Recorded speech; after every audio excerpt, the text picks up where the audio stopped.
It was the first time the Russians reported me dead because they saw a man-pads missile hit my aircraft and started bombarding us with 40mm grenades. The Apache for us is like Star Wars. Of course, I would like to fly one. Name: Yevhen Solovyov, 33 years old. Profession: helicopter pilot. Peacekeeping operations in Congo and Siberia. Hundreds of combat sorties in the war against Russia, including Azovstal and Snake Island. Helicopter piloting is a hazardous job, so the equipment is designed to provide maximum protection for the pilot. The helicopter carries 2 to 3 tons of fuel, which can ignite instantly in the event of an accident.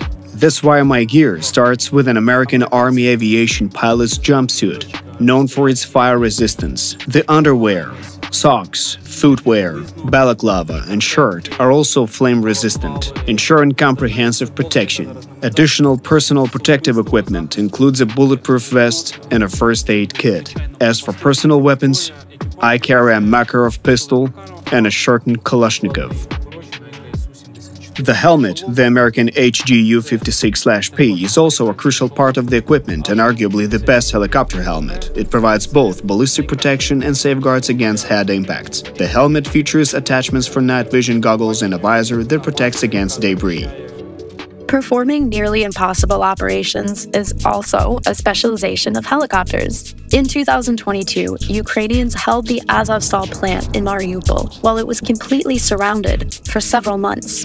To aid its garrison, the armed forces organized helicopter breakthroughs, carrying supplies and support troops. We approached from the sea.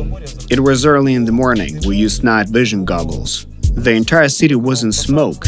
When I landed, I saw the guys greeting us. There was something in their eyes. I don't know. They were just very happy to receive support. In the entire world history, there were no such airborne operations to fly over 100 kilometers deep into enemy territory. And not just once, but 6 times. Supplies were unloaded at Azovstal in a matter of minutes, while wounded personnel were taken on board. On the way back, I felt a hit on the left side and saw tracer bullets near me. One engine shut down. I contacted the pilot flying behind me, but he didn't respond. Later, I learned that 1 or 2 missiles hit him, and he exploded in the air. After that, I maneuvered and simply tried not to crash. Out of 4 helicopters, 3 returned.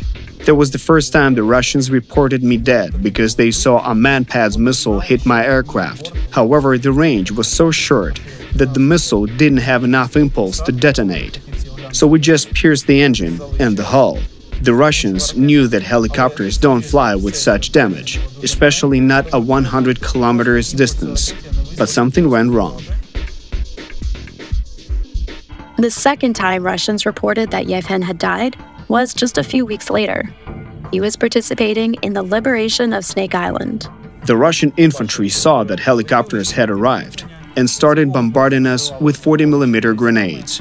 At that moment, I felt like I was at a rock concert, where everything inside vibrated from powerful bass. During this operation, there were about 7 enemy fighters in the airspace over the island. As a result, 1 out of our 9 helicopters was indeed shot down, but all others completed the mission and returned. According to Yevhen, such incidents are much more challenging than any other task. The most terrifying moments for me are when I come back from a mission knowing that not everyone has returned. You enter a room, and there are the belongings of someone you realize won't be taken them. These moments are the hardest. The thing is, the use of helicopters has its own specifics. By the book, they're used under a clear air superiority, given that the enemy's air defense is neutralized. However, in Ukraine, these rules don't apply. In our situation, achieving air superiority and destroying enemy air defenses is impossible. However, we're simply forced to use all the weapons we have. Therefore, even in conditions that are not suitable for helicopter use, we continue to use them. During the hybrid war with Russia before 2022, if you were shot at with a man-pads and a missile flew somewhere near you, it was something impossible. Then everyone was asking the pilot a million questions, writing books about him. Now almost every flight, they launch missiles at us. There are areas where you know, there they will definitely shoot. And you do everything just so that this missile doesn't hit you. Then you land. And they routinely ask you, did they shoot? Well, yes, they did. Okay, good.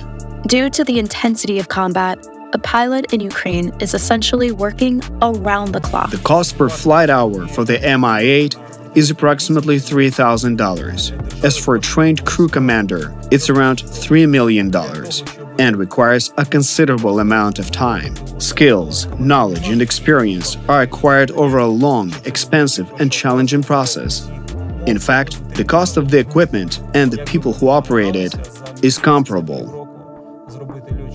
Due to such workload, pilots are considered the elite of the military. My main type is the MI-8 or MI-17 as the export variant. It was developed back in 1961 and was an excellent helicopter at that time.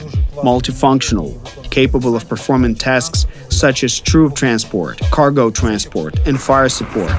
When it comes to troop and cargo transport, this helicopter is one of the best. Regarding firepower, it met the requirements in the 60s, but a lot of time has passed and warfare has evolved, so something more modern is needed now. The need for modern weaponry in this type of military force is particularly evident. As of today, the main weapon for our helicopters is unguided aviation rockets. They're designed to be used in conditions of direct visibility. Helicopters were once called tank killers. However, in Ukraine, it's not entirely the case. We don't have any aviation anti-tank missiles. If we were given Hellfire 2 or the Israeli Spike with a range of 25 kilometers, we could fire them even from the old Mi-2. The Apache for us is like Star Wars. Of course, I would like to fly one. The Apache is the best helicopter in the world. For an attack helicopter, the main things are the weaponry and equipment that allows detecting the target. On an Mi-8, you have to see the target with your own eyes. The Apache's weapon system allows for early target detection, even before you see it. You can identify the type of vehicle, know its location, and use weapons from a distance. Our helicopters cannot do that. Russians have an analog of the Apache called the Ka-52, which is referred to as the flying tank. However, the actual combat has revealed several drawbacks to it. The resistance from Ukrainians has led to the most modern Russian helicopter conducting nose-up attacks from a distance, increasing the range of fire. So a helicopter that costs as much as 5 Mi-8s was forced to be used in a manner similar to the Mi-8. When it comes to the flying tank, the Russians weren't lying. The Ka-52 has been shot down several times with portable anti-tank systems, which are not supposed to work against airborne targets. In total, during the full-scale war, Ukrainians have destroyed over 320 enemy helicopters. Ukrainian warriors daily risk their lives for the sake of their homeland, the future of their children, and for their values.